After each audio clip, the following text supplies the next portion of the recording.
اب جو میں قید کو جاؤں گا تو کبھی رہا نہیں ہوگا، یہاں تک کہ میری بیٹیاں بھی میرے جنازے تک کو نہیں دیکھیں گی۔ مجھے ایک رات کی مہلت دو تاکہ میں ایک دن اپنی بیٹیوں کے ساتھ گزاروں۔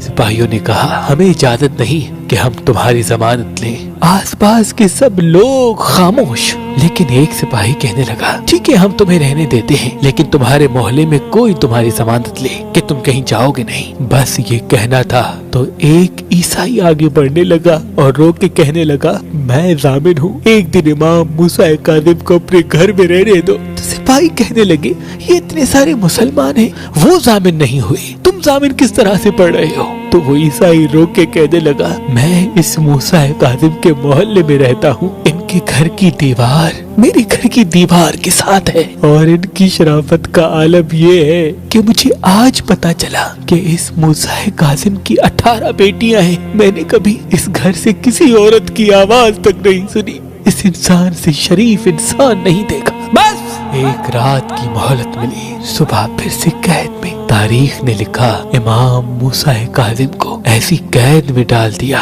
جس میں نہ امام کھڑے ہو سکتے تھے نہ بیٹھ سکتے تھے، حالت رکوع میں مسلسل قائم، لیکن تب بھی اللہ کی عبادت کو نہ چھوڑا۔ قید خانے سے مسلسل اللہ کے ذکر کی آواز بلند آتی رہتی تھی۔ اس قید کو مہینے سال کا لباس اوڑھ کے پڑھنے لگے، یہاں تک کہ 14 سال گزر گئے۔ یہ وقت اہل بیت کے ماننے والوں کے لیے محال تھا۔ بہت مشکلات کے بعد کسی کو قید میں آپ سے ملنے کا موقع ملتا تھا، تو ایک مرتبہ اس دور کے عظیم عالم حضرت بہلول تانا امام موسیٰ کاظم کے پاس آئے اور دست ادب کو جوڑ کے عرض کرنے لگے اے امام وقت، میرے ساتھ جتنے بھی عالم تھے، لوگ تھے آپ کے چاہنے والے، وہ سب چلے گئے، یا تو مر گئے یا تو حکومت کے آگے اپنے سر کو خم کر دیا۔ اب بتائیں اس ناچیز کے لیے کیا حکم ہے؟ امام نے کہا جیم۔ اس نے سنا اور مسکرا کے چلا گیا۔ بہلول تانا کا اصل نام ابو الوہاب تھا اور آپ بہت امیر تھے، اپنی ساری دولت سب غریبوں میں بانٹ دی اور جنون اختیار کر